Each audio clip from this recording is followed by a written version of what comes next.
Hey Jasmine, welcome back. Hey, what's going on? Not much. I'm just getting over a bit of a cold here, so kind of been home most of the week and just training and not working, so that kind of sucks. But I'm sure you're doing a lot better than I am here. Yeah, I'm feeling good, and yeah, looking forward to January. Yeah. So how have you been, and how you been feeling since your last fight? I feel good. I mean, I didn't take any injuries or anything in the fight, so I was like right back to the gym right away. Yeah, just like excited to actually go out there and like do a real UFC fight. You know what I mean? Like it's one thing at the Apex, and that's where originally I was scheduled for, and now they changed it. So now it's at the Honda Center. But yeah, like the whole having the crowd and have like it's a crazy venue. So I'm nervous, but I'm really looking forward to it. Yeah, I do want to touch upon that. But first, I mean, I don't want to start this off bad about COVID, but being Canadian, I mean, I'm sure you've heard the news with like the variant going around in Ontario, us being from Ontario natives. What are your thoughts about COVID, and do you think that is going to impact like, or is that going to have a delay in the UFC coming back to Canada? Probably. It's already hard enough to put on a show here. So it's like just the added like bullshit it'll be tough. I want them to do a show here, obviously, but I don't know. I could see them just kind of scrapping it and staying in Vegas or like Vegas, California, Texas, and the island. Like that's probably for the next little while.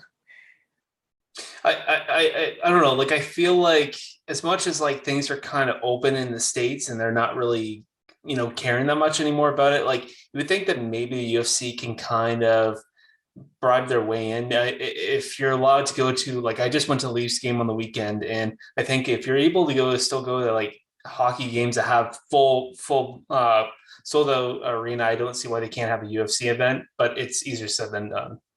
Yeah, yeah, exactly. I hope they do. I'm keeping my fingers crossed. Well, I mean, we got to have some Canadians. We have to have a Canadian event. It's interesting. I talk with other media guys, and we discuss. I'm like the only lone Canadian around here, and they're all going off to these UFC events in the States. I'm like, oh, isn't that nice? So Yeah. it would definitely be nice to have a nice UFC or Canadian UFC card and have fill with a bunch of Canadian fighters again. I think we've really missed that, and I think the UFC has really missed that as well. Yeah, for sure. It's like we're getting underrepresented because we can't show how many fans we actually have. Mm-hmm. Mm-hmm. And talking about events, I mean, UFC 269, did you have a chance to watch that at all? Yeah, I did. I didn't watch all the fights, but I watched most of them. Pretty crazy Nunez. That's nuts. I didn't expect that. Seeing that fight, what was your initial reaction? Did you see that kind of coming, or do you think that was just a fluke? What were your thoughts? Uh, I don't know. Sometimes you just don't have the best performance, and like it's hard to be on every time, and so I don't know. Maybe she was like relying on the power in her hands a little bit too much. I'm not sure what went on, but I think that they'll probably do like a rematch, and I think that Nunez may win, but who knows? Man, the fight game's nuts. Who knows? It's really interesting when you watch that fight.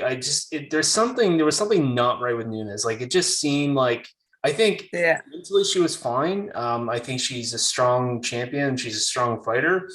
But I just think there was something going on, whether or not she just underestimated Pena and just swung for the fences and tried to, knock her out like she's done with every other opponent. I don't know what exactly was happening, but I think it reminds me a lot of, I don't know how far back you've watched UFC, but like Sierra and GSP when GSP lost the first time. It Yeah. reminds me a lot of that, where then he came back stronger. So I guess we'll have to see in the rematch. Yeah, I think she's gonna come back stronger. I mean, she's got like championship mindset, right? So I uh I think this is just a bump in the road for her. And being a female in the MMA scene for women's sports and MMA, do you think it's actually a good thing that she lost? I mean, it really created a lot of buzz in the women's division. It really, as much as Amanda Nunes was a dominant champion, that does a lot for the women's sport. But do you feel like it's even a bigger thing now that she's lost, being so dominant? It really opens up opportunities for other opponents. Yeah, actually, that I didn't think of that, but yeah, that makes complete sense. Actually, it just draws more eyes to the women's division, and yeah, I mean, yeah, I'm never happy when somebody loses, but it's good to see the silver lining. Absolutely, absolutely. Now, I do want to move forward to the Dana White Contender Series. Kind of rewinding back here, I think you were talking. John Morgan was interviewing you, and he kind of asked about the emotions after getting the contract, and you're like talking about, it's just a loss for, you're just, your emotions are high and whatnot. But I mean, like now that it's some time has passed, but you're also going to be making your debut, not just on a fight night anymore. It's going to be on UFC 270, the first pay-per-view of the year.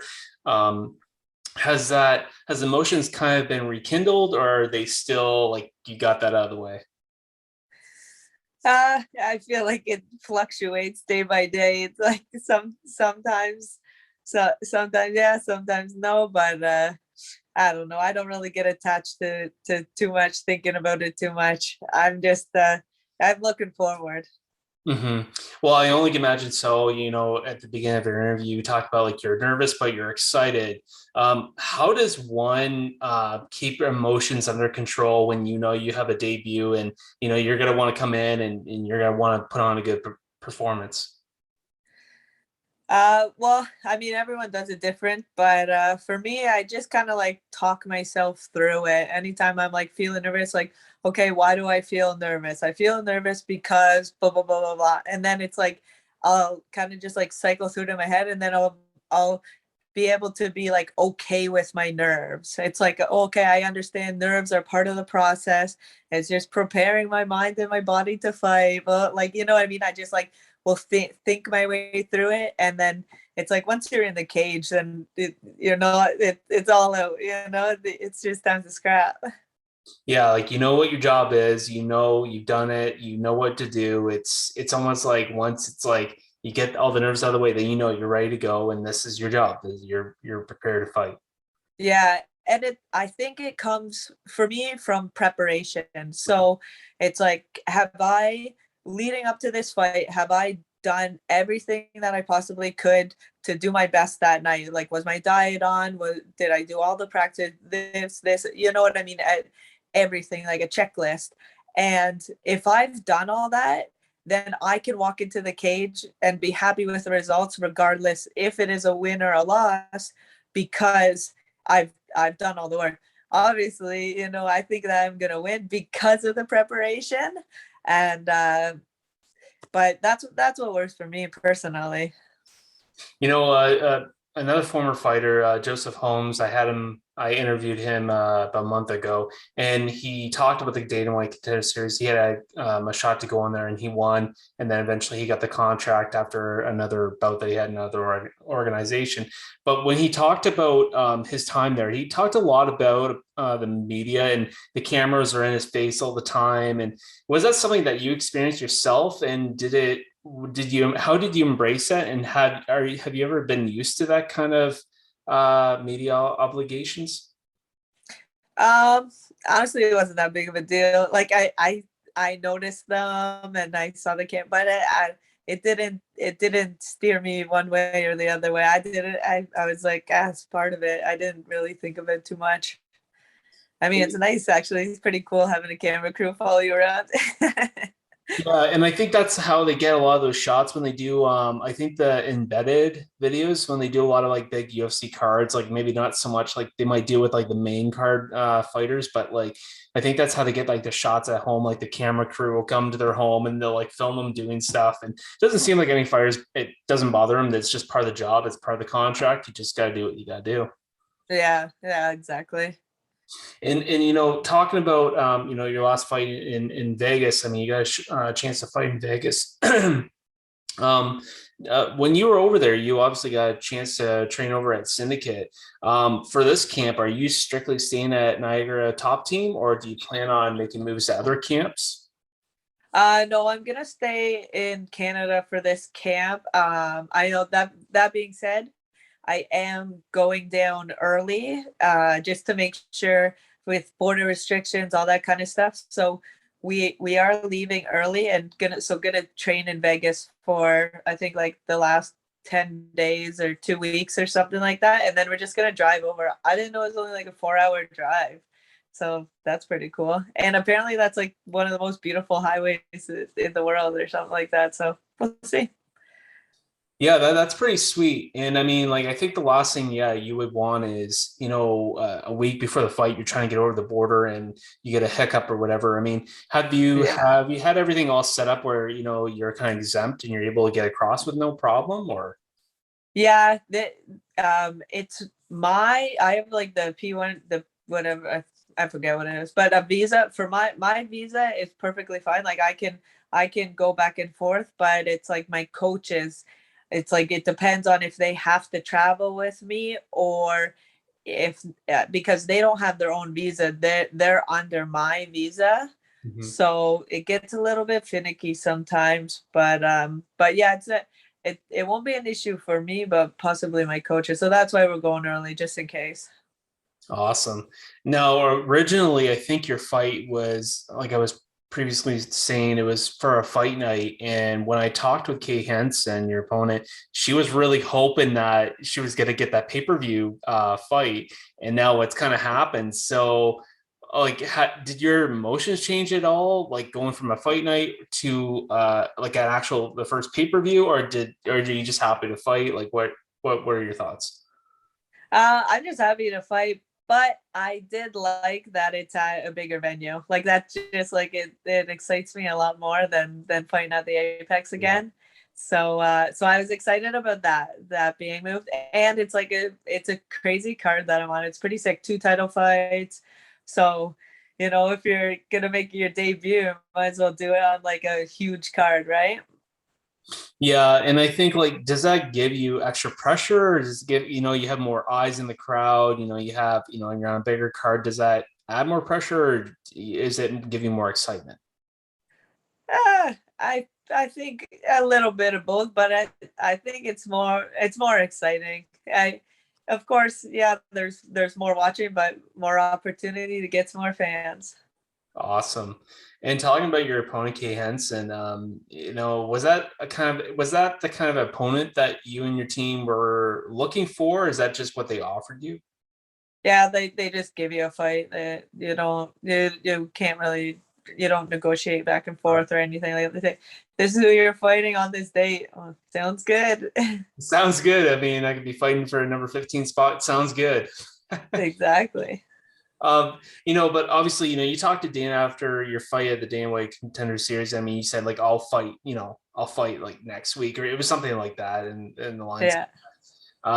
I mean, so like I guess you don't really care who is that you fight. But was there any possibilities after that? Like, did they talk to you like they might have had something, maybe like a last minute fight, or was there anything thrown to you? They said that they were gonna keep me in mind, but there was like no fights that fell through or anything like that. But I know my manager like messaged them and said like, yeah, she was serious. She's there for 2 more weeks. If you could get her on something, that'd be awesome. But I mean, it didn't pan out, unfortunately. But now this is exciting. Hmm. And what do you kind of expect to see from your opponent? I think she's gonna obviously she's a well-rounded, very talented girl. I don't know too much about her. Like she hasn't fought for a while, so I don't really watch video or anything like that. It's like I let my coaches kind of watch and then like train me how they think is the best to beat her. So I don't know. I think it's a good matchup. She's obviously like my toughest opponent to date, but that's what it's always going to be, right? Like you're Hmm. climbing, climbing, climbing. So yeah, I think it's going to be a banger. Yeah, well, I mean, I know you always bring it to the fight, and I mean, prediction. Could you give one, or do you not want to give one? Um, we'll see. I'm gonna let this fight kind of go where it needs to go, and we'll see what happens. I don't know yet. She really gave you a lot of praise. She talked about how tough, how fight, like, excuse me, can't talk today. I've been on cold medication. She talked about a lot about how tough of a fight this is going to be. So obviously she's giving you a lot of praise. What can you say? Can you say the same about her? Yeah, obviously, it's gonna be a tough fight. She's obviously very talented. But I'm looking to get my hand raised. Awesome. And like, where do you see yourself in the UFC? Hypothetically speaking, you say you win this fight, you win a couple more fights. Do you kind of want to go for the fast track, get into the top 15, or are you looking just slowly make your way up the ranks? What like timeline? What would you like? No, I wanna move up pretty quick. I mean, like I said on one of my interviews, I'm not here for a long time. I'm here for a good time, right? But I'm older. I understand. I only have so many years with this body, before it starts breaking down, before I'm too old and all that. But yeah, I'm just gonna kind of see what opportunities present themselves and jump on them. Right, right. And so you're fighting on the January 22nd. Christmas is coming up. Are you going to be able to enjoy it, or you have to kind of stay on weight? Like, what's going on there? Yeah, not really gonna be able to enjoy Christmas. Luckily, my brother, his wife is from Costa Rica, and so they went down to visit her family for Christmas. So we already did our family Christmas last weekend. Oh, So nice. I got to enjoy a little bit. Like, I'm obviously not gonna have too many treats, but I had like what, a couple piece. I think I had a piece of cake. It's a little bit nice, but yeah, I enjoyed it a little bit, but all for the rest of the time, not really. Well, maybe if you win your fight, then maybe that'll be like a late Christmas present then. Yeah, exactly. Yeah, I mean, winning is like way better than any Christmas dinner could ever be, right? Well, hopefully, seeing how everything goes with Health Canada, and hopefully they really pipe down on COVID, and hopefully they let people do what they want to do. Are you still planning to spend time with family? What are your plans there? Yeah, I still plan on spending time with my family. I'm not worried about a little cold. Awesome. Well, I'm glad to hear that, Jasmine. I'm not going to take too much more of your time. I appreciate you coming on here and taking time your training to come on here and talk about your fight. And good luck on January 22nd. Thank you so much.